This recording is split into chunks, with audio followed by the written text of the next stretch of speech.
Good evening सभी साथियों को, बहुत सारा प्यार, नमस्कार। स्वागत है आपका जीएस की कक्षा में। और एक इस बार जीएस की कक्षा में एक नया अनुभव, एक नया एक्सपीरियंस, एक तरह से कह सकते हो नए जोश के साथ, नए तरीके के साथ, एक बेसिक शुरुआत, बिल्कुल जीरो से हीरो बनने के सपने को पूरा करने के उद्देश्य से आज से स्टार्ट कर रहा हूं मैं आपके लूसेंट। और लूसेंट जो नीली वाली सभी बच्चों की क्या मानी जाती है, रामबाण। लोग कहते हैं लूसेंट की पढ़ाई मत करिएगा, लेकिन मैं बताऊंगा कि लूसेंट की पढ़ाई करिएगा और बहुत ही जबरदस्त तरीके से एक एक चीज मैं बताऊंगा। और विश्वास मानिएगा, जिस दिन लूसेंट खत्म होगी उस दिन प्रैक्टिस सेट लगाइएगा जाके और बताइएगा सर कितने आपके प्रश्न बन रहे हैं। चलिए, गुड इवनिंग आशीष, अलसित, अंजलि, अमरेंद्र, विनय, अनुराग, राधे राधे, अंकित, शर्मा, कुलदीप, अमित, रविकांत, बहुत बहुत धन्यवाद जो आप हमें इतना प्यार दे रहे हैं। और इतने दिन की जो गैपिंग थी उसके लिए मैं माफी चाहता हूं, थोड़ा सा मैं पारिवारिक कारणों की वजह से कक्षा नहीं ले पाया, लेकिन अब मैं बता रहा हूं बिल्कुल जोश से आया हूं वापस। मैदान में वापसी एक धमाकेदार होगी, तो आज का ही परफॉर्मेंस बता देगा कि आगे हमारा बल्ला चलने वाला है कि नहीं। तो भाई साहब, भारत का इतिहास, मतलब प्राचीन भारत, लूसेंट, प्राचीन भारत की शुरुआत कर रहे हैं। प्राचीन भारत, फिर मध्यकाल, फिर आधुनिक, फिर उसके बाद भूगोल पढ़ेंगे, फिर साइंस भी पढ़ेंगे, फिर पॉलिटी भी पढ़ेंगे, और फिर पढ़ेंगे हम लोग अर्थशास्त्र। हर एक चीज पढ़ेंगे लूसेंट की, एक एक चीज, विविध भी पढ़ेंगे, खेल भी पढ़ेंगे, अंतरिक्ष भी पढ़ेंगे, मतलब जीएस का कोई कोना नहीं छोड़ेंगे। तो आग लगने के लिए तैयार है तो साथी तुम भी शेयर कर दो। बहुत बच्चे कहते हैं ना कि लूसेंट से कुछ नहीं होता, मैं दिखाऊंगा उनको लूसेंट से क्या होता है भाई साहब। बिल्कुल, बहुत बढ़िया, शेयर करना भाई साहब। राधे राधे, जय श्री कृष्णा, बहुत सारा प्यार। मुकेश, अतेंद्र, अमित, चंद्रेश, और टाइम याद कर लो, शाम को 7 बजे मजा आ जाएगा राघव सर के साथ लूसेंट की कक्षा में सभी बच्चों का। तो प्राचीन भारत लूसेंट की किताब है, नीली वाली, भारत का इतिहास। सबसे पहले किताबें सबके पास है, लेकिन पता किसी को नहीं है पढ़ना क्या है, छोड़ना क्या है। तो सबसे महत्वपूर्ण चीज है जीएस में क्या, जो बच्चे को स्किप करना आ गया वो विजेता है। जैसे सपना चौधरी के गाने देख रहे हो, अब बीच में कहीं ऐड आ गया तो स्किप करने में भला ये तभी गाने का पूरा मजा आता है।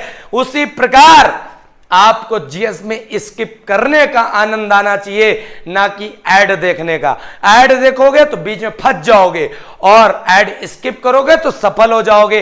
तो भाई साहब, लूसेंट की कक्षा में स्किपेबल क्या छोड़ना है, क्या पढ़ना है, शुरुआत करते धमाकेदार।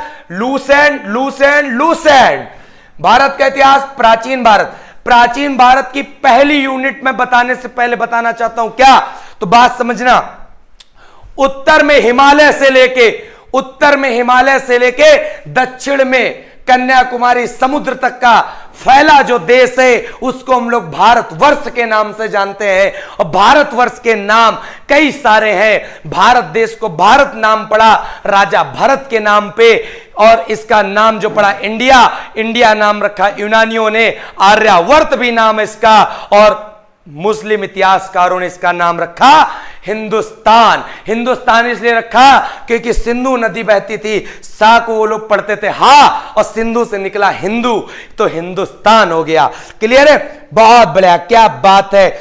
इंपॉर्टेंट क्वेश्चन, हाईलाइट नहीं, पूरा बिल्कुल मजेदार पढ़ेंगे, केवल एक बार शेयर करना धमाकेदार। प्राचीन भारत में सबसे पहले यूनिट हम लोग उठाते क्या, तो याद रखिएगा पहली यूनिट है। तो आपको पता चल गया क्या पता चला, उत्तर में हिमालय से लेकर फैला, मतलब उत्तर में फैला हुआ क्या, उत्तर में फैला हुआ हिमालय से लेकर दक्षिण में फैला, उत्तर से लेकर दक्षिण में फैला समुद्र तक का जो देश है, उस देश को कहते हैं हम लोग भारत देश। क्या कहते हैं, भारत देश कहते हैं। और भारत देश के नाम कई सारे हैं। भारत देश का जो नाम है वो भारत किस आधार पे है, तो याद रखिएगा राजा भरत के नाम पे है। राजा, अब एक एक प्रश्न रटवाऊंगा, राजा भरत के नाम पे क्या है, भारत देश है। क्लियर है, फिर यहीं पे याद रखिएगा, क्या याद रखोगे, इंडिया। इंडिया किसने कहा, तो इंडिया याद रखिएगा यूनानियों ने कहा। किसने कहा, यूनानी ने। और याद रखिएगा यूनानी किसे बोलते हैं, तो भाई साहब यूनानी बोलते हैं ग्रीक। ग्रीक ग्रीक भाषा और प्रेजेंट टाइम में जो ग्रीस बन रही, तो अभी प्राचीन भारत आगे जाके पढ़ोगे वहां पर आपको मिलेगा। भारत पे आक्रमण करने वाली विदेशी शक्तियों के बारे में बताओ। हिंद, यूनानी, शक, पहलो, कुषाण, एक एक चीज न रटवाया तो मेरा भी नाम राघव सर ने याद रखे। बहुत बढ़िया। अच्छा, आप हमें डेली याद करते हैं। रविकांत जी बहुत सारा प्यार, नमस्कार, क्या बात है। राहुल मीना, अच्छा बहुत बढ़िया बेटा, शेयर करना है वीडियो को जबरदस्त तरीके से, मजा आ जाएगा आपको, ठीक है, क्या बात है। चलिए, और इसको हिंदुस्तान किसने कहा? तो हिंदुस्तान कहा किसने? तो हिंदुस्तान कहा भाई साहब किसने? मुस्लिम इतिहासकारों ने। किसने कहा? मुस्लिम इतिहासकारों ने भारत को क्या कहा? हिंदुस्तान। और हिंदुस्तान कैसे कहा? तो एक सिंधु नदी बहती थी, कौन सी? सिंधु, और मुस्लिम लोग सा को पढ़ते थे क्या? हाँ, तो उनसे निकलता था हिंदुस्तान। अपना हिंदुस्तान है ही इतना अजीब, इतना प्यारा, इतना न्यारा। फिर भाई साहब इस प्रकार ये एक इतिहास की कल्पना हो रही है। तो लूसेंट के अनुसार इतिहास को हम लोग पढ़ने की दृष्टि से, अध्ययन की दृष्टि से 3 वर्गों में बांटते हैं। वो 3 वर्ग कौन कौन से हैं? तो भाई साहब देखो, इतिहास को जो 3 वर्गों में बांटा जाता है, तो इतिहास को 3 वर्गों में बांटा गया है। तो यहां पे लिखते हैं पहले इतिहास। तो इतिहास को 3 वर्गों में बांटा गया है। इतिहास को 3 वर्गों में कौन कौन बांटा गया है? तो भाई साहब तीनों पढ़ना हमें जबरदस्त तरीके से। पहला तो है प्राचीन भारत। क्या है? प्राचीन भारत, पहला भाग। दूसरा मध्यकाल भारत। दूसरा क्या है भाई साहब? मध्यकालीन भारत। और तीसरा क्या है? तीसरा है आधुनिक भारत। और लूसेंट के अनुसार एक और इतिहास का पार्ट पढ़ेंगे। क्या पढ़ेंगे? तो देखिएगा, आधुनिक काल या आधुनिक भारत। एक लूसेंट के अनुसार एक पार्ट और पढ़ेंगे जो है वर्ल्ड हिस्ट्री के नाम से, मतलब विश्व इतिहास। तो विश्व इतिहास, तो इतिहास को 4 वर्गों में पढ़ेंगे हम लोग लूसेंट के अनुसार, जिसमें शुरू करेंगे पहली यूनिट प्राचीन भारत से। और बिल्कुल जबरदस्त तरीके से लूसेंट का कतरा कतरा तुम्हारे शरीर में पिरो दूंगा, सिर्फ तुम हमारा साथ देना। याद रखिएगा, बहुत ही एनर्जी के साथ आया हूं वापसी मैदान में जब करता है ना, तो घायल शेर होता है, घायल परिंदा होता है। और याद रखिएगा, जबरदस्त तरीके से वापसी है। बहुत बढ़िया भाई साहब, शेयर करना। अगर तुमने शेयर नहीं किया ना, मजा नहीं आएगा। गुरु का मनोबल मत डाउन होने देना, और बता देना लूसेंट की पहली ही कक्षा दमदार थी। शेयर लाइक में कोई कमी मत रहना, मजा आ जाएगा। चलो भाई साहब, सबसे पहले तो प्राचीन भारत को देखते हैं। तो प्राचीन भारत को समझते हैं, तो यहां पर अब लगा लेते हैं प्राचीन Bharat, ancient history. Ancient history, ancient history में सबसे पहली यूनिट क्या है? एशियंट हिस्ट्री में सबसे पहली यूनिट क्या है? तो याद रखिएगा, इतिहास जानने के स्रोत। इतिहास जानने के स्रोत, क्या क्या पढ़ना है महत्वपूर्ण, हर एक चीज आज पता चलेगी।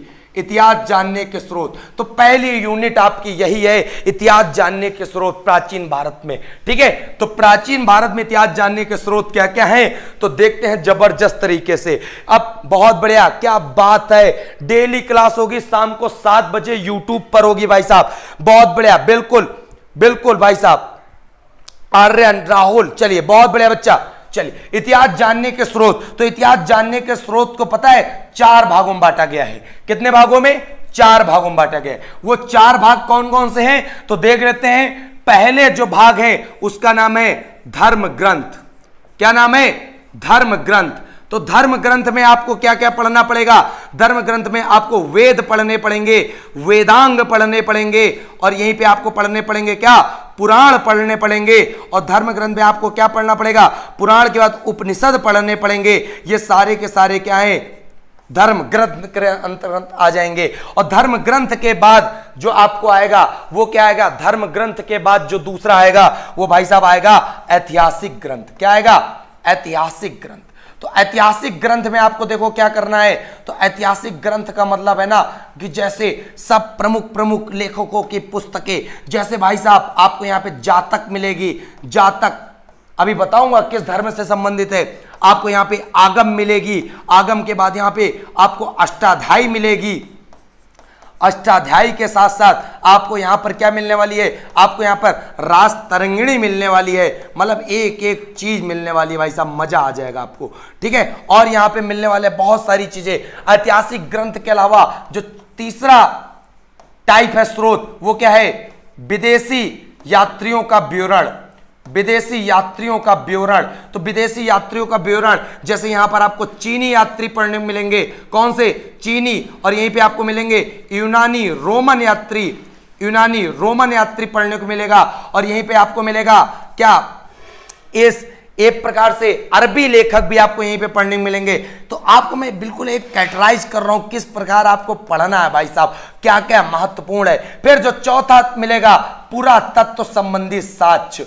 पुरातत्व मतलब संबंधी साक्ष्य, मतलब यहां पे अभिलेख पढ़ने को मिलेंगे। अभिलेख का मतलब हो जाएगा क्या? जैसे आपका हाथी गुम्फा अभिलेख पड़ जाएगा, एशिया माइनर का बोगाज कोई पड़ जाएगा, एरण पड़ जाएगा, जूनागढ़ पड़ जाएगा, भीतरी स्तंभ अभिलेख पड़ जाएगा। और याद करवाऊंगा किसका कौन सा है, क्योंकि जूनागढ़ मतलब पता है, जूनागढ़ का एक एक चीज बतवा दूंगा कि गौतमी बलसिरी कैसे आए, नासिक वाला कैसे आया, एरण का कैसे आया, कैसे किसका याद रखना है। गुड इवनिंग बेटा मिस्टर क्लासिकल म्यूजिक, मजा आ रहा? तो आज तो जबरदस्त तरीके से शेयर करोगे भाई साहब, बहुत बढ़िया बहुत बढ़िया।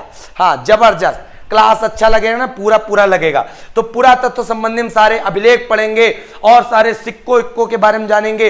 तो सबसे पहले शुरू करते हैं क्या? देखो एक एक चीजें मैं कैटेगराइज कर रहा हूं, ओपन कर रहा हूं कि लूसेंट में आपको चलना कैसे है। तो भाई साहब चलना किधर से?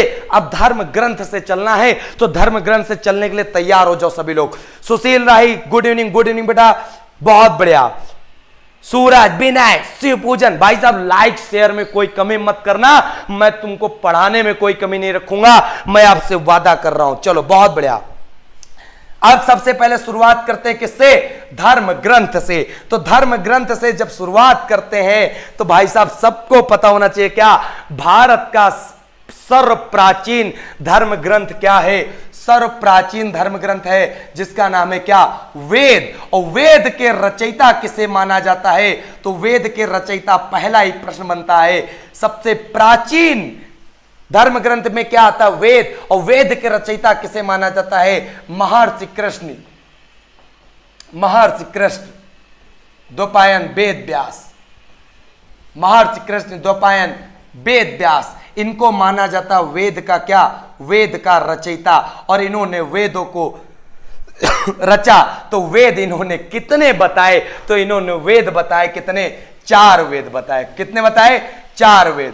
पहला वेद इन्होंने बताया ऋग्वेद। कौन सा बताया? ऋग्वेद। फिर दूसरा बताया इन्होंने यजुर्वेद। कौन सा बताया? यजुर्वेद। यजुर्वेद के बाद जो तीसरा बताया इन्होंने वो कौन सा बताया? वो बताया सामवेद। सामवेद के बाद जो चौथा वेद इन्होंने बताया उसका नाम रखा इन्होंने अथर्ववेद। क्या रखा? अथर्ववेद। तो भाई साहब ये 4 वेद थे जो महर्षि कृष्ण द्वैपायन वेद व्यास के द्वारा रचित किए गए। सबसे पहला प्रश्न याद कर लो, वेदों की संख्या कितनी है? तो वेदों की संख्या है भाई साहब कितनी? तो वेदों की संख्या है 4। और कौन कौन से वेद हैं? तो वेद याद कर लो, ऋग्वेद, यजुर्वेद, सामवेद, अथर्ववेद। पूरा एक सिस्टमेटिक वे में पढ़ाऊंगा।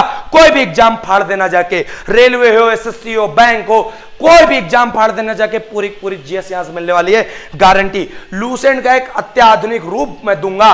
लूसेंट तो सबके पास है, लेकिन पढ़ने का तरीका मैं बताऊंगा और एक एक चीज रटवा के छोड़ूंगा। सबसे पहले वेद के रचयिता महर्षि कृष्ण द्वैपायन वेद व्यास। वेदों की संख्या 4, ऋग्वेद, यजुर्वेद, सामवेद, अथर्ववेद। याद रखिएगा सबसे प्राचीन वेद कौन सा है? तो सबसे प्राचीन वेद कौन सा है या सबसे पुराना वेद? उसका नाम है ऋग्वेद। फिर यहां बात आती है सबसे नया वेद कौन सा है? सबसे आधुनिक वेद, उसका नाम है अथर्ववेद। क्लियर? फिर यहीं पे प्रश्न याद रखिएगा। क्या याद रखोगे बालक? इन वेदों में होते हैं उपवेद। क्या होते हैं? उपवेद। तो उपवेद भी याद रखिएगा। कैसे याद रखोगे? तो मैं उपवेद याद कराता हूं। कैसे? तो इधर मैं लिखे दे रहा हूं उपवेद। तो ऋग्वेद का जो उपवेद है उसका नाम क्या है? उसका नाम है आयुर्वेद। क्या नाम है? आयुर्वेद। फिर यजुर्वेद का जो उपवेद है उसका नाम क्या है? उसका नाम है धनुर्वेद। क्या नाम है? धनुर्वेद। फिर सामवेद का जो उपवेद है उसका नाम क्या है? उसका नाम है गंधर्ववेद। क्या नाम है? गंधर्ववेद। फिर बात आती है अथर्ववेद। अथर्ववेद का जो उपवेद है उसका नाम क्या है? उसका नाम है शिल्पवेद। भाई साहब 4 वेद याद कराए और चारों वेदों के उपवेद याद करा दिए। ऋग्वेद का आयुर्वेद, यजुर्वेद का धनुर्वेद, सामवेद का गंधर्ववेद, अथर्ववेद का शिल्पवेद। एक एक पहले यूनिट खत्म कराऊंगा, फिर टेस्ट भी लूंगा, मजा आ जाएगा। बिल्कुल डेली क्लास लूंगा। मीनू जी, शिवराज, आप लोगों का साथ रहेगा, प्यार रहेगा। एसएससी जीडी भी प्रिपरेशन होगी, सबकी प्रिपरेशन होगी। बिल्कुल बिल्कुल भाई साहब, मजा आ जाएगा, बहुत बढ़िया। हाँ, समझ में आ रहा ना? अरे भैया मजा तो आना है तुमको जबरदस्त तरीके से। क्या बात है, बिल्कुल बिल्कुल, क्या बात है। चलिए, बहुत बढ़िया बहुत बढ़िया। हाँ देखो, एक बालक का कमेंट आ गया देव देसवाल का, वेदों के रचयिता लोमहर्ष उग्र सर्वा, ये कह रहे हैं। भाई साहब एक बार फिर से देखो जाके, वेदों के रचयिता वेद व्यास है कि लोमहर्ष है। याद रखिएगा, लोमहर्ष बेटा पुराणों के माने जाते हैं। ठीक है, चलो बहुत बढ़िया। निहाल पांडे, जबरदस्त जबरदस्त होना। ये तुमको शेयर करना भाई साहब, आग लगानी है। एक एक प्रश्न रटवाऊंगा, याद कर लेना। वेद, अब बात करते हैं। इतनी बात समझ में आई कि नहीं आई? 4 वेद, 4 उपवेद, ऋग्वेद का आयुर्वेद, यजुर्वेद का धनुर्वेद, सामवेद का गंधर्ववेद, अथर्ववेद का शिल्पवेद। सबसे पुराना, सबसे नया, कोई डाउट? No doubt. आगे बेटा, सबसे पहले बात करते हैं ऋग्वेद की, फिर इसको ऊपर सरका दिया। नहीं, ऊपर नहीं सरकाएंगे, इसको करेंगे छोटा। क्या करेंगे? छोटा। तो इससे आराम से यहां साइड में मैं लगा दिया। अब भाई साहब सबसे पहले हम वेद यहां पे लिखते हैं। क्या सबसे पहले वेद लिखते हैं हम लोग? ऋग्वेद के बारे में जानते हैं, ऋग्वेद के बारे में। तो सबसे पहला प्रश्न आता है, सबसे प्राचीन वेद कौन सा? तो सबसे प्राचीन वेद ऋग्वेद। क्लियर? फिर कितने मंडल हैं? मंडल याद कर लो, 10 मंडल। कितने? 10 मंडल। कितने श्लोक हैं?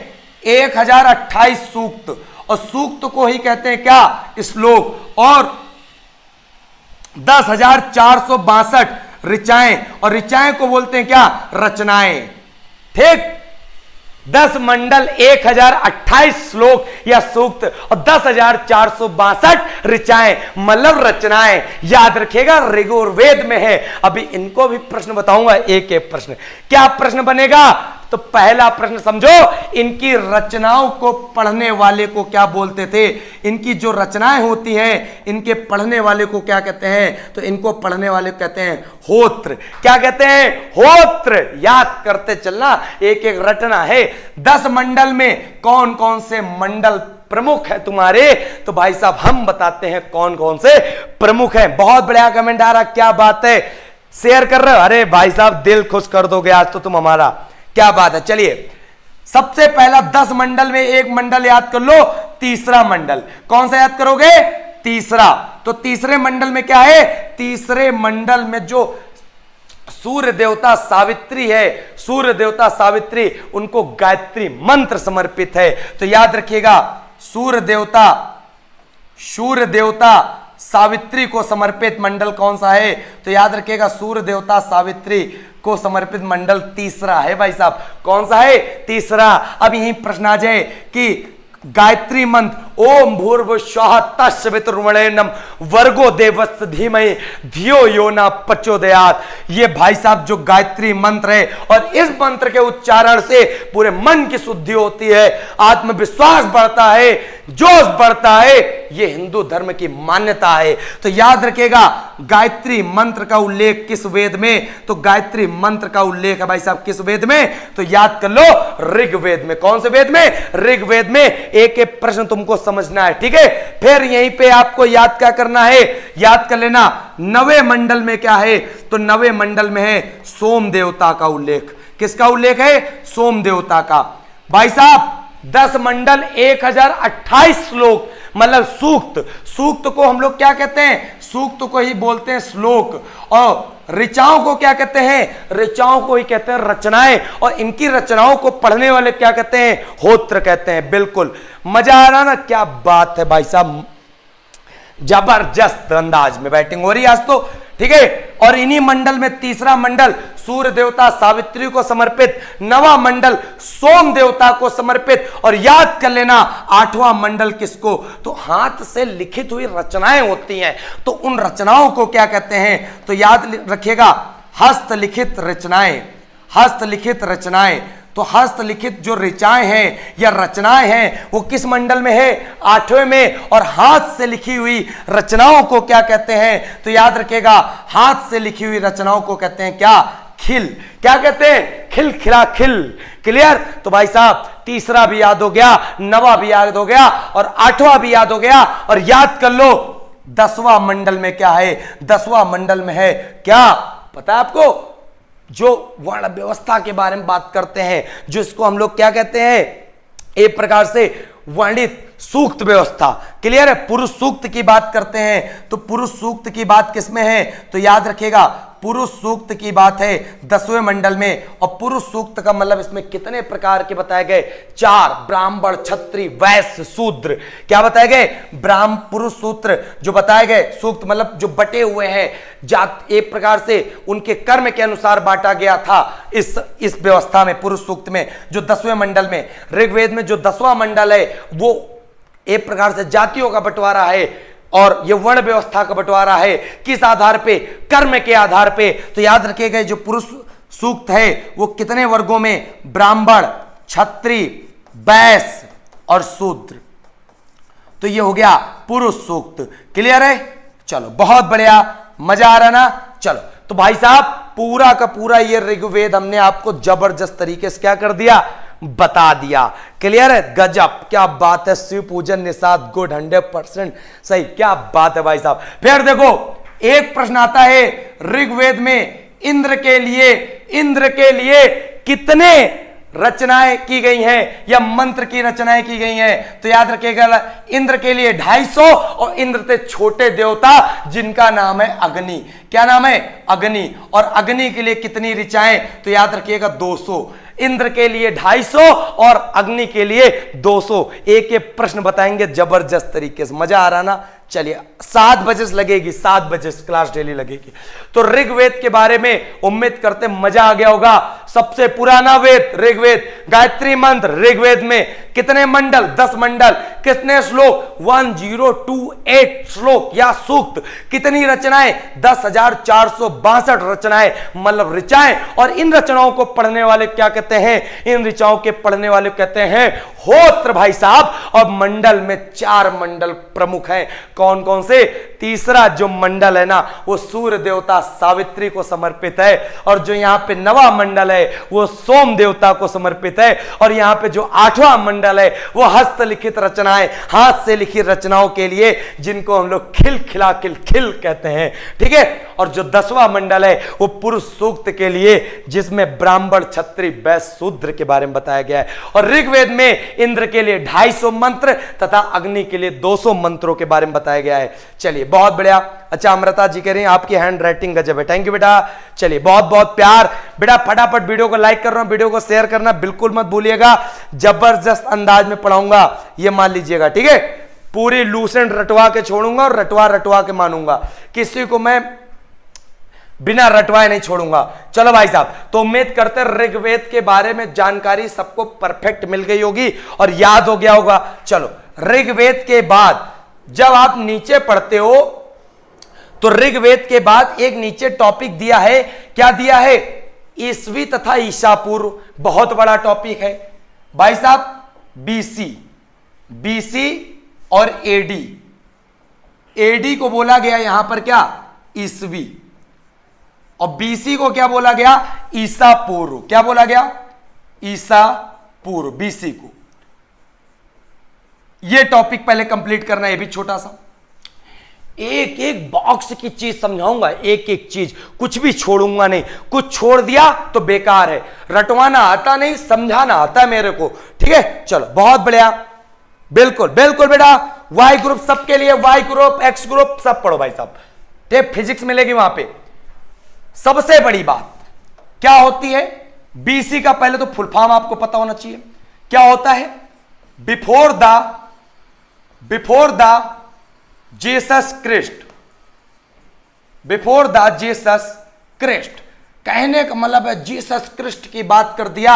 ईसा मसीह के जन्म के पहले का समय क्या कहलाता है? ईसा पूर्व कहलाता है। क्या कहलाता है? ईसा पूर्व। किसको? बीसी को, ईसा मसीह के जन्म के पहले का समय। और याद कर लो एडी का फुल फॉर्म क्या होता है? एडी का फुल फॉर्म होता है एन्नो डोमिनी। क्या बोलते हैं? एन्नो डोमिनी। और एन्नो डोमिनी मतलब ईस्वी, ईसा मसीह के जन्म के बाद का समय। तो इससे पता चलता है ईसा मसीह का जन्म कब हुआ? तो ईसा मसीह का जन्म हुआ कब? 0 ईस्वी। जब भाई साहब जन्म 0 ईस्वी को होता है तो वो होता है क्या? Birthday of Isa Masih. ठीक है, तो ईसा मसीह का जन्म, बर्थडे ऑफ ईसा मसीह। ठीक है, जीसस क्रिस्ट का जन्म कब होता है? 0 ईस्वी को। तो इससे पता क्या चला हमें? इससे पता चला 0 ईस्वी के पहले का समय बीसी, 0 ईस्वी के बाद का समय एडी ईस्वी। जो 2021 चिल्ला रहे हो तो ये 2021 जो है ना भाई साहब, ये ईस्वी है ना कि बीसी। तो इसका मैं एग्जाम्पल मैं तुमको बताता हूं बहुत अच्छे से, हर एक चीज मजे से आएगा। ठीक है, चलो भाई साहब, क्या तो बात समझना मेरे शेर। एक उदाहरण मैं तुमको देता हूं। क्या देता हूं? एक महात्मा बुद्ध को जानते ही होगे। तो महात्मा बुद्ध को जब जानते हो तो महात्मा बुद्ध के बारे में पढ़ते हो। इनका जन्म जो होता है वो होता है 563 बीसी। कब होता है? 563 बीसी को। और इनकी मृत्यु कब होती है भाई साहब? इनकी मृत्यु होती है 483 बीसी। कब होती है? 483 बीसी। इससे पता चलता है जब मैं भी छोटा था, पढ़ता था, तो भाई साहब हमें लगता था क्या हुआ, जो इतिहासकार है उन्होंने गलत लिख दिया क्या, उल्टा चलने लगे, सटिया उटिया गए कि पगला गए। तो पगलाए नहीं वो लोग, वो बिल्कुल सही थे, क्योंकि जो समय था ना वो उल्टा ही चलता था। बीसी का मतलब होता है समय को उल्टा चलाना, एटी का मतलब होता है समय को आगे चलाना। क्लियर है? जो प्रेजेंट टाइम चल रहा है, समय आगे चल रहा वर्ष। बीसी का मतलब पीछे जाता है। क्लियर? तो भाई साहब 563 से पीछे आया तो हमको लगा कि ये उल्टा लिख दिए। 483 में जन्म होना चाहिए, 563 मरण होना चाहिए। लेकिन हुआ क्या, वो अपनी जगह सही थे, हम गलत थे अपनी जगह। इसका मतलब हुआ कि जन्म और मृत्यु से यह पता चला कि यह बीसी लिखा हुआ है। बीसी का मतलब उल्टा। तो आज हम तुमको समझाए दे रहे हैं बड़े जबरदस्त तरीके से। तो समझो भाई साहब, क्या समझोगे? तो इसको हम हटाए दे रहे हैं जिससे ये वाला कॉन्सेप्ट यहां पे तुम्हें समझ में आ गया। अब बात समझो।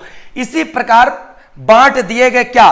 4 संवत। एक संवत का नाम रखा गया जिसका नाम रखा गया विक्रम संवत। क्या रखा गया? विक्रम संवत। और विक्रम संवत के बाद जो दूसरा संवत बनता है वो बनता है कौन सा? शक संवत। कौन सा बनता है? शक संवत। और जो तीसरा बनता है भाई साहब वो बनता है क्या? गुप्त संवत। क्या बनता है? गुप्त संवत। और जो चौथा संवत बनता है वो बनता है क्या? हिजरी संवत। क्या बनता है? हिजरी संवत। तो भाई साहब इससे यह पता चला संवत तो और सारे हैं, कई सारे हैं, लेकिन 4 प्रमुख संवत हमें पढ़ने हैं। कौन कौन से? एक विक्रम, एक शक, एक गुप्त और एक हिजरी। 4 संवत प्रमुख हैं। कौन कौन से? विक्रम, शक, गुप्त और हिजरी। 4 संवत के अलावा हमें कोई संवत नहीं पढ़ने, क्योंकि पेपर में और कुछ नहीं पूछा जाता। बिल्कुल संगीता बेटा, आज से क्लास स्टार्ट हुई है। वीडियो को लाइक करना मत भूलना अगर मजा आ रहा हो। अगर लग रहा हो सर जी लूसेंट को एक रिफॉर्म करे दे रहे हैं, लूसेंट की परिभाषा बदले दे रहे हैं, लूसेंट को लोग जितने टीचर्स थे मोटी मोटी पोथी लेके चले आते, कहते हैं ये पढ़ो तो सिलेक्शन होगा। मैं कहता हूं लूसेंट पढ़ो विथ रिफॉर्म, उसको आधुनिकीकरण के माध्यम से बदलो। चीजों को बदलना आना चाहिए। बैसाखी तो तुमको सब पकड़ा देंगे, चल लोगे। एक बार बैसाखी फेंक के देखो, तब तुमको चलना आता कि नहीं आता, तब देखो भाई साहब। चलो बहुत बढ़िया। देखो 4 संवत है, विक्रम, शक, गुप्त, हिजरी। तो बात समझो। सबसे पहला प्रश्न रट डालो सब बच्चा, कहां रटोगे? विक्रम संवत का टाइम पीरियड कितना होता है? तो विक्रम संवत का टाइम पीरियड होता है 57 अथवा 58, कहीं कहीं 57 और कहीं कहीं 58 मिल जाता है। और क्या लगा होता है? बीसी। क्या लगा होता है? बीसी। शक संवत का टाइम पीरियड कितना? तो याद रखिएगा 78 ईस्वी। कितना? 78 ईस्वी। तुम एक चीज देखो, 4 संवत है। गुप्त संवत का टाइम पीरियड कितना? तो गुप्त संवत का 319 और 320 ईस्वी डैश करके, हिजरी का 622 ईस्वी। सारे बचवा का याद हो गया होगा कि 4 संवत कौन कौन से हैं। तो कौन कौन से मेरे बालक? विक्रम, शक, गुप्ता और हिजरी। क्लियर? एक तो हमारे नाम पे याद कर लो, गुप्ता मैं भी हूं तो गुप्त संवत। ठीक, मान लो राघव सर 319 320 याद हो गया तुम्हें। ठीक, तो भाई साहब विक्रम संवत, शक संवत, गुप्त संवत, हिजरी संवत, 4 प्रकार के संवत तुमको हमने रटवाए। क्लियर? सबके टाइम पीरियड तुमने याद कर लिए। अब पेपर में सबसे पहला प्रश्न आईएएस में पूछा गया। क्या पूछा गया? लूसेंट की किताब से पूछा गया। क्या पूछा गया? पूछा यह गया कि निम्नलिखित में से बताओ कौन सा संवत चारों में भिन्न है। तो चारों में संवत भिन्न कौन सा है? तो बता दो। सब में ईस्वी लगा पड़ा है और एकमात्र संवत जो पीछे की ओर दौड़ रहा है, कौन सा? विक्रम संवत। तो भाई साहब बच्चा बच्चा बोलेगा 4 संवत में भिन्न संवत कौन सा है? विक्रम संवत। चाहे आईएएस पूछ ले चाहे जो पूछ ले, तुम्हारा आंसर करेक्ट होगा। क्लियर? यहां पे नॉलेज सहित बात करूंगा मैं। ठीक है, चलो मजा आ रहा ना? बहुत बढ़िया, मजा आना चाहिए भाई साहब। तो सबसे अलग संवत विक्रम संवत, और विक्रम संवत एक ऐसा संवत है जो पीछे की ओर दौड़ा रहा, बाकी सब आगे की ओर। चलो मजा आ रहा। अब मैं अपने सचान सर से कहना चाहता हूं थोड़ा सा मुझे पानी की व्यवस्था करा दे, क्योंकि बच्चों को लूसेंट पढ़ा रहा हूं, जबरदस्त अंदाज में पढ़ाना है, तो पानी के साथ थोड़ी एनर्जी भी मिलती रहे। गर्मी का मौसम है। चलो भाई साहब मजा आ रहा ना? अरे सपना बेटा इतने क्यों मैसेज भेज रही हो? मैं खुद हट जाऊंगा, स्क्रीनशॉट आप ले लेना बिटिया, परेशान ना हो। ठीक है, चलो चलो बच्चा आगे। तो मेरी गुजारिश है कि मुझे जल पिला दिया जाए। ठीक है, चलो। तो सबसे अलग संवत विक्रम संवत। क्लियर? क्यों? क्योंकि पीछे चलता, बाकी सब आगे चलते हैं। क्लियर है? चलो क्लियर बच्चा? चलिए, बहुत बहुत धन्यवाद सचान सर का, जो अपने राघव सर का इतना ख्याल रखते हैं।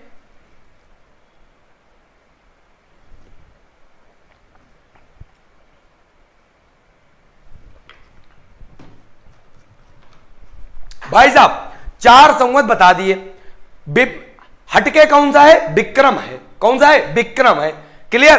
3 एक प्रयोग ये। अब देखो इसमें अगला पॉइंट क्या याद रखना, बात आती है तुम्हारे दिमाग में आ रहा होगा, जैसे तुम्हारी सब शादी हो जाती है तो तारीख भी याद रखते हो, सन भी याद रखते हो, बार बार उसी तारीख उसी सन के हिसाब से एनिवर्सरी मना लेते हो।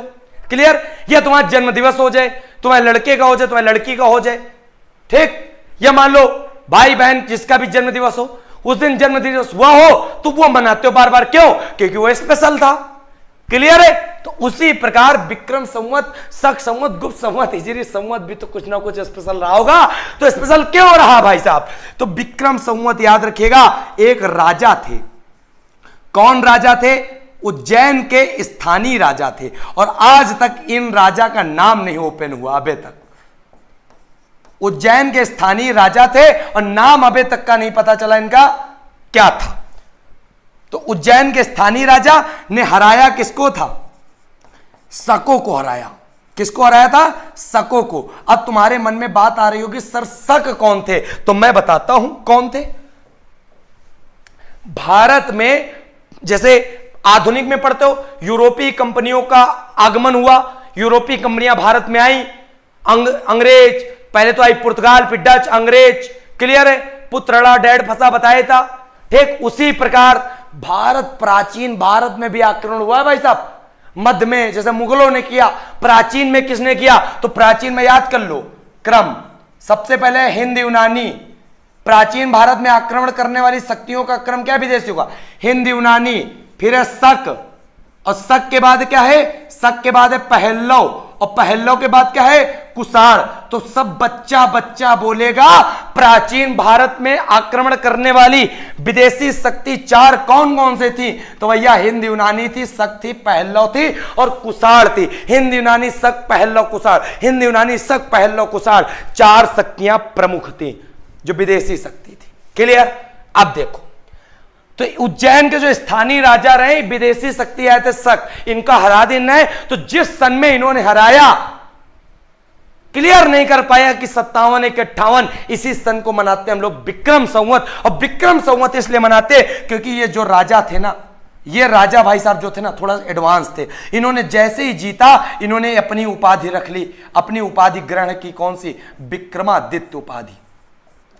विक्रमादित्य उपाधि का नाम रख लिया। और भारत में अभी तक का इतिहास में टोटल विक्रमादित्य की 14 उपाधियां हो चुकी। कितने लोग विक्रमादित्य की उपाधि ग्रहण कर चुके हैं? 14 लोग विक्रमादित्य की उपाधि ग्रहण कर चुके हैं, जिसमें सबसे फेमस उपाधि जो है वो पता किसकी है? चंद्रगुप्त द्वितीय की।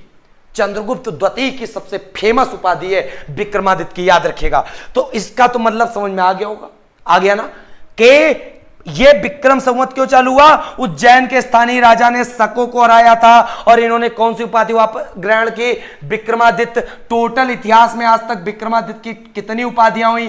तो 14 उपाधियां आज तक हो चुकी, 14 लोगों ने। तो ये विक्रम के नाम पे विक्रम संवत। क्लियर? फिर भाई साहब शक संवत देखो, क्या देखोगे? शक संवत। शक संवत के सन में 78 ईस्वी में। तो शक संवत ज्यादा कुछ नहीं बताएंगे, बहुत ही सरल तरीके से बताएंगे आपको। पता कैसे?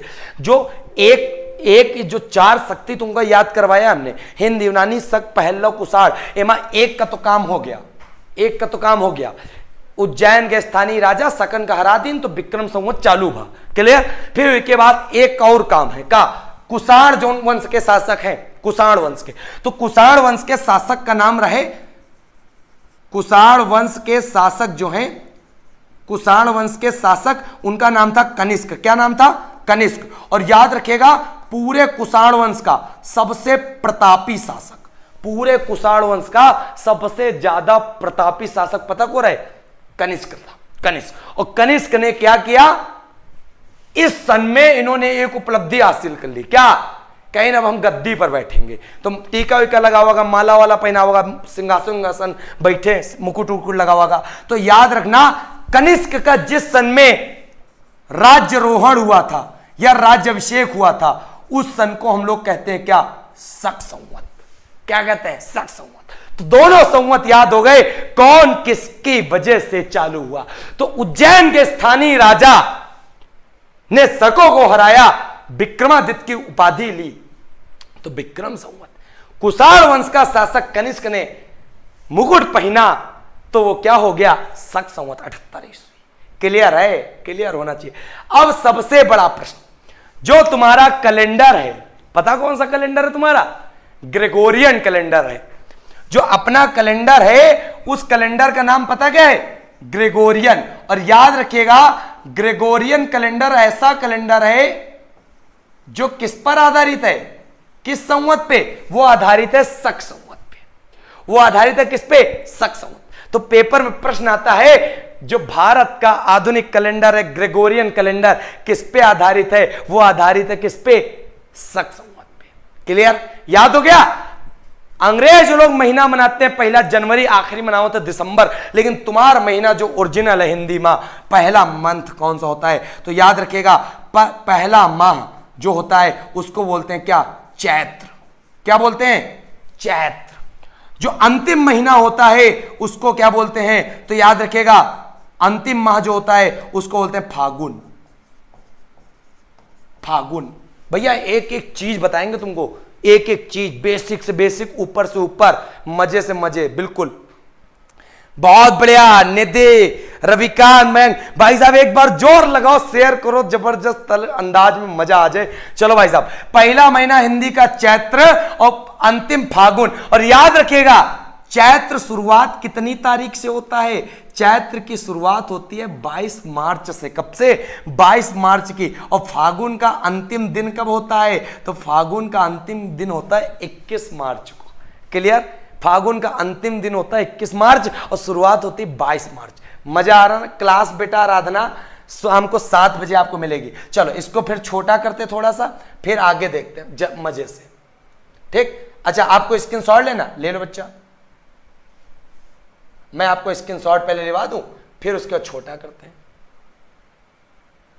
ठीक? चलो ले लो बेटा, स्क्रीनशॉट भी लेते रहो, सब कुछ आराम से नोट्स बनेंगे, मजा आ जाएगा बिल्कुल।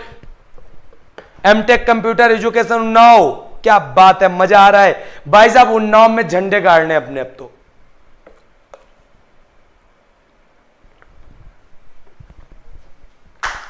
मजा आ रहा ना भाई? बिल्कुल बिल्कुल बिल्कुल बिल्कुल। लिखें कि याद करें समझे तो तुम्हारी इच्छा भैया, याद करो तो बिल्कुल। कमलेश अब साथ नहीं छोड़ेंगे, लेकिन साथ तुम भी निभाओगे, बेवफा नहीं होगे तुम लोग पता क्या कर, तुमको अकेले छोड़ो तो मजबूरन हमें कोने में जाके बैठना पड़ता है, ठीक है।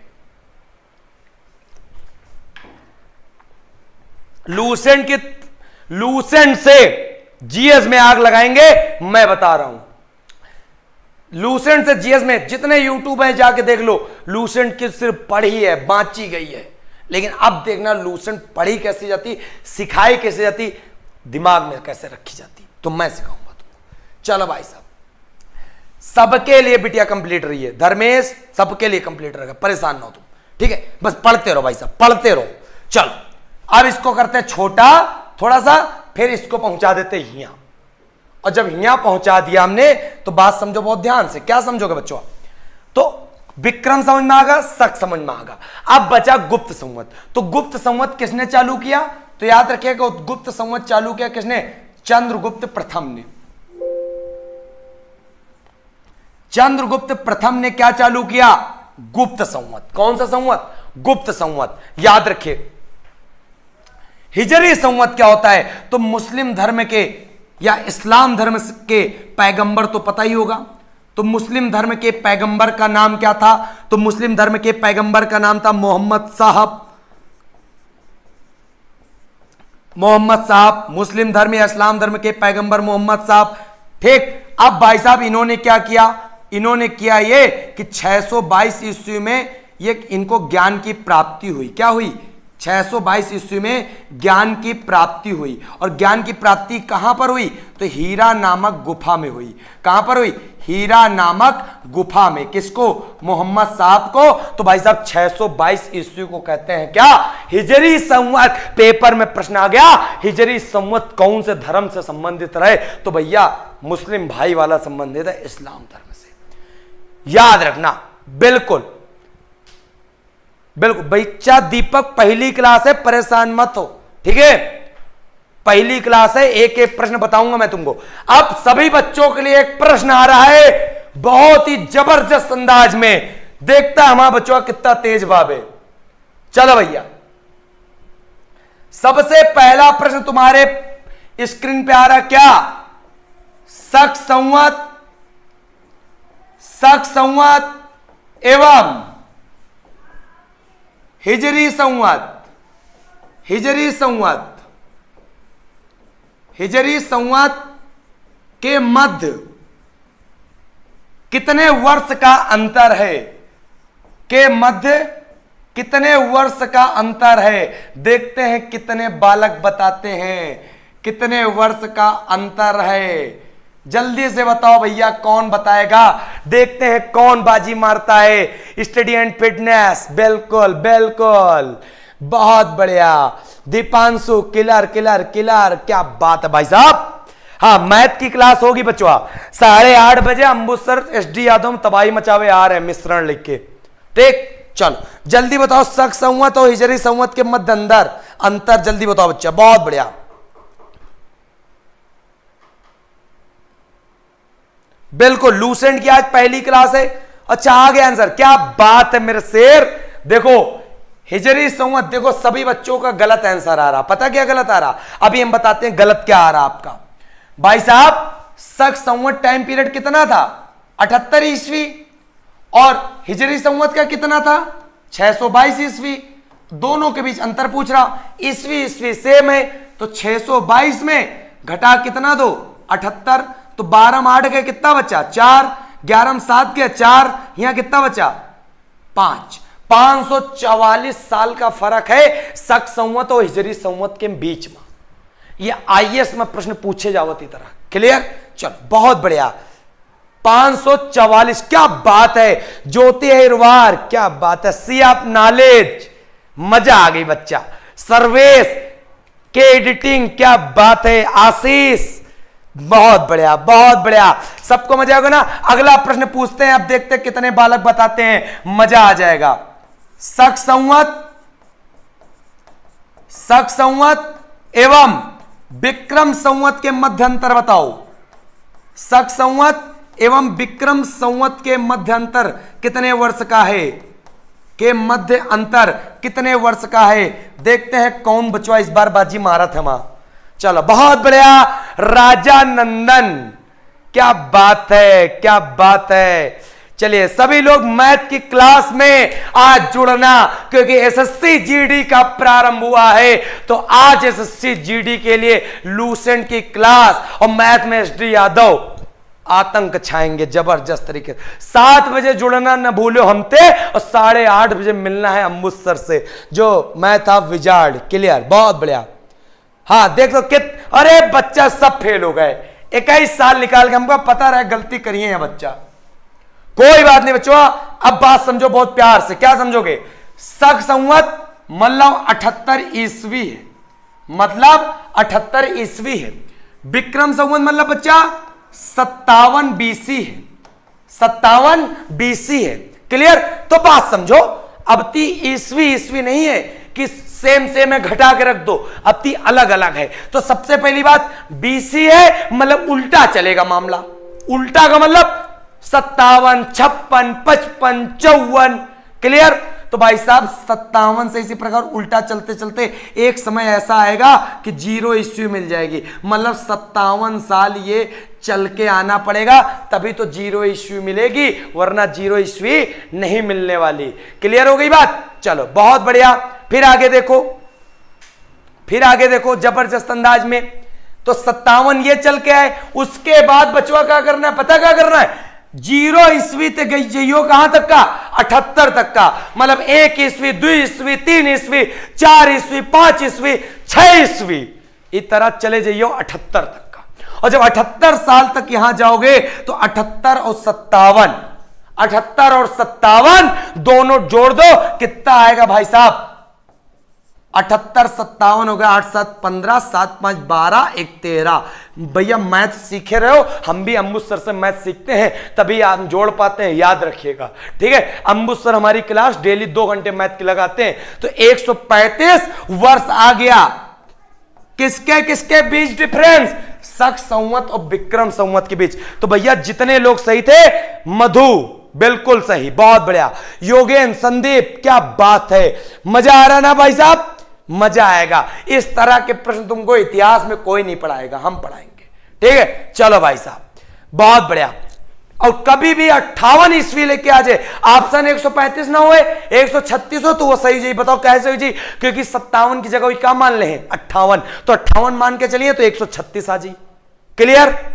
क्लियर है भाई साहब? चलो मजा आ रहा नहीं आ रहा? शेयर लाइक रुकना नहीं चाहिए, आज आतंक लगना चाहिए। लूसेंट की पहली क्लास है, और बता देना बच्चों को भाई साहब यहां सिखाया नहीं, समझाया जाता, दिमाग में छपाया जाता।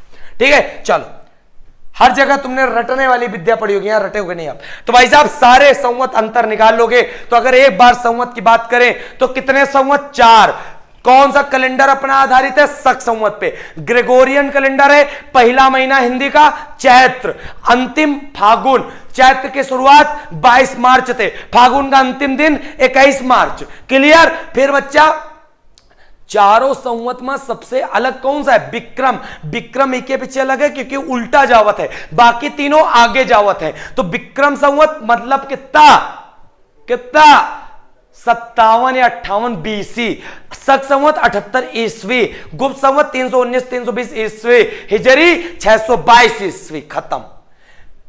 फिर विक्रम चालू का है बा, उज्जैन के राजा रहे एक स्थानीय जिनका नाम नहीं पता बे आज तक का, और वही हराइन के कर है सकन का। तो विक्रमादित्य की उपाधि धारण कर लेन, वही के बाद 14 उपाधि हुई इतिहास में आज तक का, और 14 उपाधि भाई जयमा यह फेमस वही अपनी उपाधि के नाम पे संवत चला दिन विक्रम संवत। फिर शक संवत हुए पर प्राचीन भारत में विदेशी शक्ति आई रहे, विदेशी शक्ति आई रहे 4।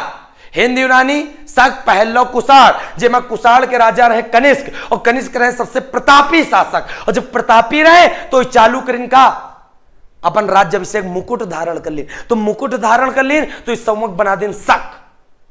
गुप्त में चालू कर दिन कौन? चंद्रगुप्त प्रथम। और हिजरी मोहम्मद साहब को ज्ञान की प्राप्ति। खत्म काम। तो संवत बीसी ईस्वी का पूरा क्लियरेंस होगा। आज के बाद अब तुमको कोई रोकेगा नहीं, गारंटी मैं बता रहा हूं। चलो बहुत बढ़िया, मजा आ रहा ना? बिल्कुल।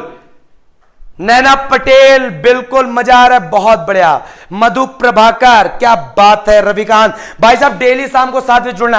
आगे तो ईसवी और ईसा पूर्व खत्म हो गया, तो ऋग्वेद के बाद अब जो अगला वेद आता है उस वेद का नाम क्या है? तो उस वेद का नाम है यजुर्वेद। क्या नाम है? यजुर्वेद। भाई साहब यजुर्वेद। और याद रखिएगा ऋग्वेद की रचनाओं को पढ़ने वाले को होत्र कहते हैं। ऋग्वेद के पढ़ने वाले रचनाओं को क्या कहते हैं? होत्र कहते हैं। लेकिन जो यजुर्वेद की ऋचाएं होती हैं, यजुर्वेद की रचनाएं होती हैं, उनको पढ़ने वाले क्या कहते हैं? उनको पढ़ने वाले को कहते हैं अधर्यु। क्या कहते हैं? अधर्यु। क्लियर? यजुर्वेद की रचनाओं को पढ़ने वाले को। और आपको पता होना चाहिए कि भाई साहब यजुर्वेद का जो उपवेद है उसका नाम क्या है? उसका नाम है धनुर्वेद। क्या नाम है?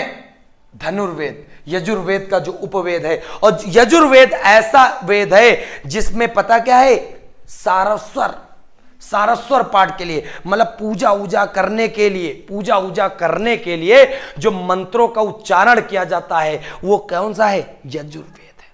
क्लियर? और याद रखिएगा तुम कविताएं सुने होगे, गद्य पढ़े होगे, पद्य पढ़े होगे, लेकिन एक ऐसा वेद जो गद्य एवं पद्य दोनों में है, तो गद्य एवं पद्य वाला वेद कौन सा है? उसका नाम है यजुर्वेद। और दूसरे नंबर का वेद है ऋग्वेद के बाद ही का नंबर आता। क्लियर? एक एक प्रश्न रटवाएंगे, मानेंगे तुमको। बहुत बढ़िया। चलिए बहुत बढ़िया, जबरदस्त तरीके से पढ़ रहा है भाई साहब। क्या बात है, क्या बात है। मजा आ रहा, मजा आ रहा। बिल्कुल बिल्कुल बिल्कुल मजा आ रहा ना भाई साहब? बिल्कुल भाई साहब, बहुत बढ़िया। चलिए अब अगला वेद देखते। अच्छा, आनंद ही आनंद, परमानंद। भाई साहब क्या बात है। चलिए भाई साहब अगला वेद, छोटे छोटे वेद हैं, ये है अगला तीसरे नंबर का वेद, जी क्या कहते हैं? सामवेद। क्या कहते हैं? सामवेद। ठीक। और सामवेद की ऋचाओं को पढ़ने वाले क्या कहते हैं? तो सामवेद की ऋचाओं को पढ़ने वाले कहते हैं क्या? पता? उदात्र कहते हैं। उदात्र। क्या कहते हैं? उदात्र कहते हैं। सामवेद को पढ़ने वाले क्या कहते हैं? ऋचाओं को पढ़ने वाले को उदात्र कहते हैं। याद रखिएगा। और सामवेद ऐसा वेद है जिसमें संगीत के बारे में है। तो संगीत का जनक कौन सा वेद कहलाता है?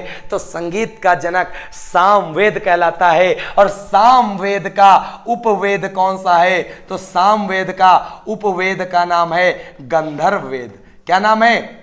गंधर्व वेद। देखो कुल लूसेंट के अलावा भी जानकारी जोड़ेंगे जिससे पेपर तुम्हारा फंसे ना भाई साहब। अगर पेपर फंस जाएगा तो मजा नहीं आएगा, ये मान चलो। ठीक है? चलिए बहुत बढ़िया। बिल्कुल है ना, फंसना नहीं चाहिए तुम्हारा पेपर। तुम्हारा पेपर फंसेगा दुख हमें होगा। बिल्कुल मजा आ रहा ना? तो कौन सा वेद जो संगीत का जनक है? सा से संगीत, सा से शाम, सा से संगीत, सा से शाम, और शाम को ही गाना आता है जबरदस्त।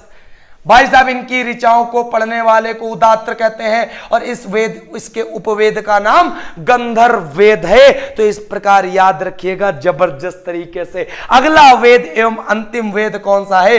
तो अगला एवं अंतिम वेद के बारे में देख लो। अगला एवं अंतिम वेद देख लो, उसका नाम क्या है? तो भाई साहब उसका नाम है, जो अंतिम वेद है उसका नाम है अथर्ववेद। क्या नाम है? अथर्ववेद। क्लियर? तो अथर्ववेद जो है सबसे नया वेद है। और यह वेद ऐसा है जिसमें जादू टोना, वशीकरण, जादू टोना, वशीकरण, बलिदान आदि सारे मंत्रों का उच्चारण जिसमें होता है उसको कहते हैं अथर्ववेद। और याद रखिएगा अथर्ववेद की रचनाओं को पढ़ने वाले क्या कहते हैं? तो अथर्ववेद के रचनाओं को पढ़ने वाले क्या कहते हैं? ब्रह्मा कहते हैं। क्या कहते हैं? ब्रह्मा कहते हैं। याद रखिएगा जबरदस्त अंदाज में कि अथर्ववेद की रचनाओं को पढ़ने वाले क्या कहते हैं? ब्रह्मा। ये आपको लूसेंट में नहीं मिलेगा। ठीक। फिर बात आती है कि अथर्ववेद के उपवेद का क्या नाम है? तो अथर्ववेद के उपवेद का नाम है जिसको कहते हैं क्या? शिल्प वेद। क्या कहते हैं? शिल्प वेद कहते हैं। किसके? अथर्ववेद के उपवेद को शिल्प वेद कहते हैं। जबरदस्त अंदाज में याद रखिएगा। और याद रखिएगा अथर्ववेद एक ऐसा वेद है जो बालिका होती हैं, कन्या होती हैं, उनके जन्म की निंदा करता है। ये कन्या के जन्म की निंदा करने वाला वेद कौन सा है? तो याद रखिएगा, कन्या के जन्म की निंदा करने वाला वेद का नाम है, उसको कहते हैं क्या? अथर्ववेद। क्लियर? क्लियर भाई साहब? फिर यहीं पे याद रखिएगा, अथर्ववेद एक ऐसा वेद है, याद रखिएगा, जब से प्रेजेंट टाइम में देवता हम लोग इंद्र देवता मानते, उसी प्रकार अथर्ववेद में देवता माना जाता था। पता किसको? अथर्ववेद में देवता माना जाता था प्रजापति को। देवता यहां किसे कहा जाता था? देवता कहा जाता था प्रजापति को। किसको कहा जाता था? प्रजापति को। और प्रजापति की 2 पुत्रियों का उल्लेख किस वेद में मिलता है? तो प्रजापति की 2 पुत्रियां और कोई नहीं, एक पुत्री का नाम था सभा और एक पुत्री का नाम था समिति। याद रखेगा, सभा और समिति 2 पुत्रियां थी। कौन से देवता की? प्रजापति की। और प्रजापति जो देवता हैं वो कौन से वेद में है? याद रखेगा, अथर्ववेद में। भाई साहब मजा है ना? क्या बात है, क्या बात है, तुमने गर्दा उड़ा दी भाई साहब, क्या बात है। लाइक शेयर तो आग लगा दी। बिल्कुल भाई साहब, बिल्कुल लाइक शेयर भाई, ठोक दो एक बार लाइक शेयर। आज पहली क्लास लूसेंट की तबाही लेकर आ रही है, बहुत बढ़िया, जबरदस्त, क्या बात है। बिल्कुल बिल्कुल भाई साहब। अच्छा हाँ, लाइक कर रहे हो, जबरदस्त लाइक कर रहे हो, क्या बात है मेरे शेर, जबरदस्त। चलिए, मजा आ रहा है ना? मजा तो आएगा ही भाई साहब, मजा क्या नहीं आएगा। फिर समझो, वेदों का पूरा झाम खत्म। अब वेद के बाद जो अगला धर्म ग्रंथ पढ़ेंगे उसका नाम है वेदांग। क्या नाम है? वेदांग। क्लियर है? अच्छा, सीएम जी कह रहे हैं राघव सर के लिए ठोको लाइक। भाई ठोको ठोको ठोको लाइक भाई साहब। चलो, बहुत बढ़िया। जिसको नौकरी पाना है, फिनिक्स एकेडमी आना है। अब सरकारी नौकरी लगेगी तुम्हें आसान, क्योंकि फिनिक्स एकेडमी तुम्हारे लिए क्या कर रहा है? दिन रात एक करने वाला है। चलिए, बहुत बढ़िया। एनटीपीसी क्या बच्चा, कोई भी एग्जाम दे जाएगा, सारे एग्जाम में आएगा। बिल्कुल बच्चा, बहुत बढ़िया, क्या बात है, क्या बात है। चलिए, हाँ देखो, वेदों को भली भांति समझने के लिए अब बताओ, अब बात समझो, बहुत ध्यान से बच्चों। क्या समझोगे? समझ लो, वेद पढ़ लिए, पढ़ लिए। वेद के बाद जो नंबर आ रहा धर्म ग्रंथ में, वो आ रहा वेदांग। कैसे? बहुत लोगों को वेद नहीं समझ में आते। जब अंबू सर आपको मैथ पढ़ाते हैं तो बहुत लोगों को ट्रिक नहीं समझ में आती, फिर उनको एक्स वाई वाला अपना ब्रह्मास्त्र जैसे निकाले तुमको समझ में आ जाता है। ठीक उसी प्रकार सेम टू सेम मामला। क्या? तो भाई साहब, वेदों को भली भांति समझने के लिए, वेदों को भली भांति समझने के लिए, भली भांति समझने के लिए जो रचना की गई उसका नाम है वेदांग। और वेदांग की संख्या है कितनी? 6। और याद कर लो, वेदांग कौन कौन से हैं? सजान सर, यूपीएस ऑन करिए आपके। अंबू सर, चलिए, बहुत बढ़िया। हाँ बेटा, थोड़ा सा लाइट के इशू है, आराम से, कोई दिक्कत नहीं है। यूपीएस ऑन कर दो। यूपीएस बंद कर गए थे ना? हाँ, तभी तो वो आवाज कर रहा है। कोई नहीं बेटा, थोड़ा सा बस लाइट का इशू है।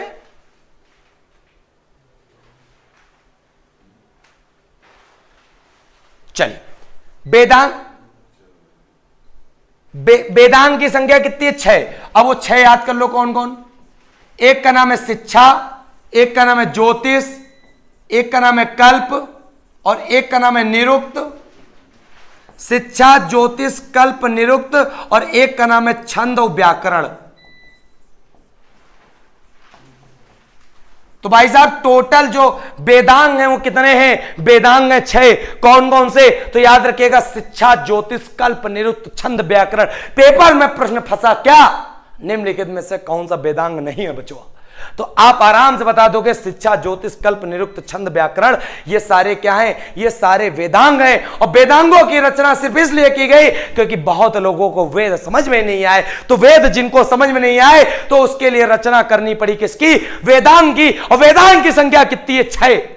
शिक्षा, ज्योतिष, कल्प, निरुक्त, छंद, व्याकरण। रट लो, दिमाग में बिल्कुल बैठा मारेंगे, मानो। ठीक, इतनी बात समझ में आ गई? इतनी बात समझ में आ गई? एसएससी जीडी की बात कर, हम तुमका बनाना चाह रहे हैं ऑफिसर और तुम बने जा रहे हो सिपाही। सिपाही तो बनबे करिए भाई साहब। ठीक, चलो बहुत बढ़िया। आलोक जी, सरवन, तेजवीर, आशुतोष, सभी बच्चों को समझ में आ रहा है, बहुत बढ़िया। आज आपकी पहली क्लास है प्रिया जी, अच्छा लग रहा है आपको, बहुत बढ़िया, क्या बात है। चलो भाई साहब आगे आगे क्या करते हैं, देखो अब बहुत अच्छे से याद कर लो, क्या पता, वेद के बाद वेदांग है, वेदांग के बाद पता क्या है, वेदांग के बाद है पुराण। पुराण पुराण पेपर में रट लो। वेद कितने 4, वेदांग कितने 6, पुराण कितने 18, याद कर लो, क्लियर। अब पुराण है 18 और पुराण के रचयिता किसे माना जाता है, तो पुराण के रचयिता याद कर लो बच्चा, एक का नाम था लोमहर्ष। लोमहर्ष भी इनके रचयिता हैं, किसके, पुराण के, या इनके पुत्र जिनका नाम है उग्रसर्वा। उग्रसर्वा, इनके पुत्र उग्रसर्वा या लोमहर्ष पुराण के रचयिता माने जाते हैं, कई के पुराण के। और पुराण की संख्या कितनी मानी जाती, 18, ठीक है। उन पुराणों में 5 पुराण जो हैं वो सिर्फ राजा की वंशावली संबंधित है, बाकी कौनों नहीं संबंधित है, क्लियर। और 5 पुराण है, मत्स्य है, वायु है, विष्णु है, ब्राह्मण है, भागवत है, क्लियर। 5 पुराण ऐसे हैं जो राजा की वंशावली संबंधित है, बाकी कुछ नहीं। तो बात समझो हमारा बहुत ध्यान से, यहां पर पुराण में याद कर लो। एक पेपर में बहुत अच्छा प्रश्न आता है, सबसे प्राचीन पुराण, सबसे पुराना पुराण कौन सा है, तो बच्चा बच्चा बोलेगा, मछली वाला सबसे पुराना पुराण है, जिसको कहते हैं मत्स्य पुराण। मत्स्य पुराण जो है सबसे प्राचीन पुराण है 18 पुराणों में, और यही पेपर में छपता हुआ प्रश्न है, याद कर लो। अब यहां प्रश्न आता है कौन सा पुराण किस वंश से संबंधित है, मैं रटवाता हूं तुमको कैसे। सबसे पहला प्रश्न आता है विष्णु पुराण। कौन सा आता है, विष्णु पुराण। पेपर में प्रश्न आता है विष्णु पुराण भैया कौन से वंश से संबंधित है, तो विष्णु भगवान का देखे होगे ऊपर लगाते हैं मुकुट, और मुकुट में लगा होता मोर का वंश। मोर के वह पंखुड़ी लगी रात, और जब मोर की पंखुड़ी लगी होती है तो उससे बनता है, पता क्या, उससे बनता है मौर्य वंश, उससे बनता है मौर्य वंश। तो क्लियर हो गई होगी बात, विष्णु पुराण कौन से वंश से, मौर्य वंश से संबंधित है। याद हो गया, मौर्य वंश से संबंधित, भगवान विष्णु मुकुट, मुकुट में लगा मोर, वो बनेगा मौर्य वंश, क्लियर। एक एक प्रश्न रटवा देंगे, लाइक शेयर की संख्या रुकनी नहीं चाहिए, तांडव मचेगा, ये याद करके चलना। अब यहां पे बात आती बहुत जबरदस्त तरीके से, पता क्या, तो हम बताते हैं। अगला पुराण है यहां वायु पुराण। कौन सा पुराण है, वायु पुराण। अब पेपर में छपत है कई बार प्रश्न कि वायु पुराण किस वंश से संबंधित है, तो भैया वायु को जब इधर उधर होती है तुमको नहीं दिखती तो हमको कैसे दिखेगी, तो जब दिखेगी नहीं तो मामला क्या है, गुप्ते गुप्त चल रहा। तो जब गुप्ते गुप्त चल रहा तो वायु मतलब गुप्त, तो कौन सा वंश, गुप्त वंश। तो वायु पुराण मतलब गुप्त वंश। भैया लूसेंट रटवाते समय हम समझाते हैं तुमको, एक एक जीएस के प्रश्न रटवाएंगे और एक बिल्कुल सीरियल से चलेंगे, ठीक है। चलिए बहुत बढ़िया, समझ में आ रहा ना, मजा आ रहा, चलिए बहुत अच्छा लग रहा सर पढ़ाई, बहुत बढ़िया बच्चा, मजा आएगा, पूरी पढ़ाई रटवाऊंगा। और सभी लोगों को सही बता रहे, अगर तुमने हमारा पूरा साथ दे दिया, एक नंबर, पहला नंबर है आज पेज का और अंत तक का जाएंगे, 300 के ऊपर पन्ने हैं, सारे पन्ने रटवाएंगे हम, एक एक पूरे छपवा देंगे दिमाग में, और डेली का डेली प्रश्न भी करवाएंगे, मजा आएगा तुमको, याद करके चलना। बस वीडियो को ज्यादा से ज्यादा शेयर करना, और डेली क्लास होगी, शाम को 7 बजे होगी, शाम को 7 बजे क्लास होगी लूसेंट की, बिल्कुल एक छपता हुआ चला जाएगा, चैन बनेगा, और कुछ दिन बाद आएगा क्या, तांडव। मतलब बच्चा बच्चा बोलेगा लूसेंट तो अब हमारी है। जैसे बिहार का बच्चा रटा हुआ होता है क्या, पूरी लूसेंट, उसका रिवीजन होगा, यूपी एमपी राजस्थान सब बच्चा, हरियाणा सब जगह का बच्चा यहां पढ़ेगा। मधु जी आप अध्यापिका हैं लेकिन अब पीसीएस की तैयारी कर रही हूं, अचानक आपकी क्लास देखी, बहुत अच्छा लगा। चलिए बहुत बढ़िया बच्चा, 5-5 सब्सक्राइबरों बढ़ा हुआ है तुमका लूसेंट में, क्योंकि अब यहां पढ़ाई में हम ज्यादा का 5-5 सब्सक्राइबर तुमको बढ़ाने में मजा आ जाएगा, ठीक। चलिए मनीष भारती, सुमित, बिल्कुल शाम को 7 बजे क्लास होगी, जबरदस्त तरीके से होगी, बहुत बढ़िया, बहुत अच्छा लग रहा है ना सभी बच्चों को, बिल्कुल। ऋतिक जी एक ये बात मत पूछा करो, ये लूसेंट कितने दिन में खत्म हो जाएगी, अच्छी तरीके से पढ़ना चाहते हो कि लाइन रटवा दें, बताओ। अगर अच्छी तरीके से पढ़ना चाहते हो तो अच्छे से पढ़ो, चलो।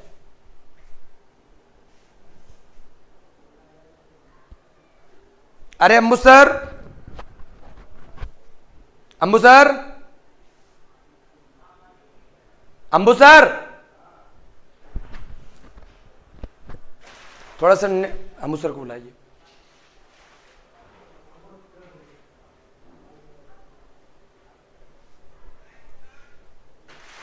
फिनिक्स वाली आईडी रुक रही है।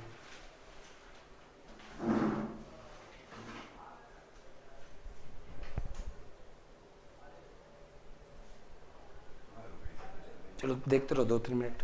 चलो बच्चे, इतनी बात समझ में आ गई। देखो भैया, हम लोग हैं अध्यापक और हमें लोग पूरा काम कर लेते हैं।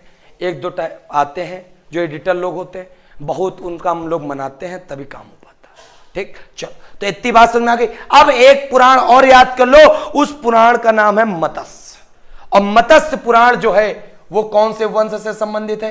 तो याद कर लो, मत्स्य पुराण संबंधित है किससे?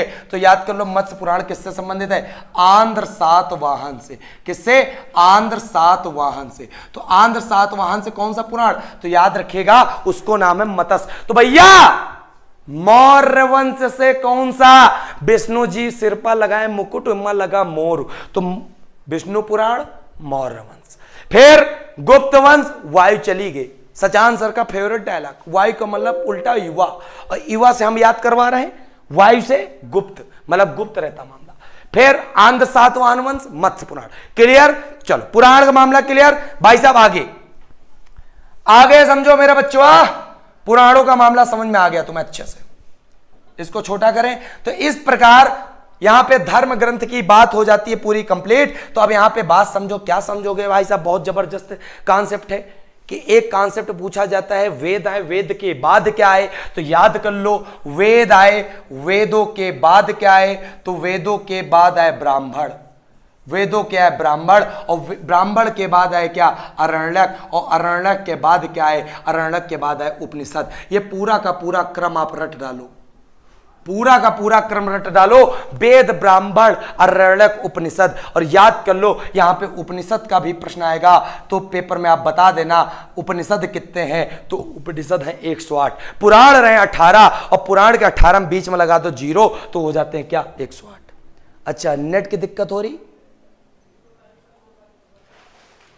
चलिए, बहुत बढ़िया, सभी बच्चों को समझ में आ रहा है ना? बिल्कुल, हाँ, अंबु सर बहुत बढ़िया पढ़ाते हैं, पूनम जी, और बिल्कुल आज तो बिल्कुल आएंगे, बहुत जबरदस्त तरीके से पढ़ाएंगे आपको। ठीक है, चलिए। हाँ बेटा, डेली चलेगा, परेशान हो, लूसेंट रुकने वाली नहीं, लूसेंट अब खत्म। ठीक, चलो तो ये पूरा का पूरा क्रम याद कर लो, वेद, ब्राह्मण, अरण्यक, उपनिषद। ये लूसेंट में लाइन नहीं है, ये मैंने चुराई है एक जगह से, तो पेपर में प्रश्न आया है, वेद, ब्राह्मण, अरण्यक, उपनिषद। और याद कर लेना, उपनिषद का मतलब होता है, उप मतलब क्या? उप मतलब क्या? पास, मतलब निकट, गुरु के समीप, गुरु के समीप बैठकर ज्ञान प्राप्त करना, गुरु के समीप बैठकर ज्ञान प्राप्त करना, यह उपनिषद का मामला है।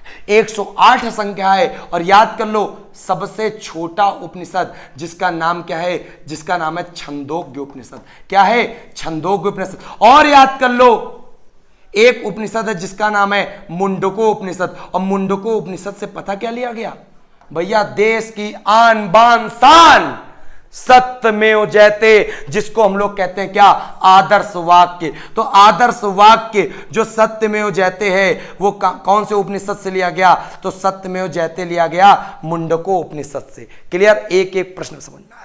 हाँ, लूसेंट में ये नहीं मिलेगा, तभी तुम बता रहे हैं तुमको, ये कुछ चीजें हैं मैं बता रहा हूं जो पेपर में आती हैं, तो अलग से भी तुमको बताऊंगा। तभी तो हमने कहा लूसेंट का रिफॉर्म करेंगे, छपवाएंगे नहीं, न रटवाएंगे, समझाएंगे, याद करवाएंगे, ये हमारा टारगेट है।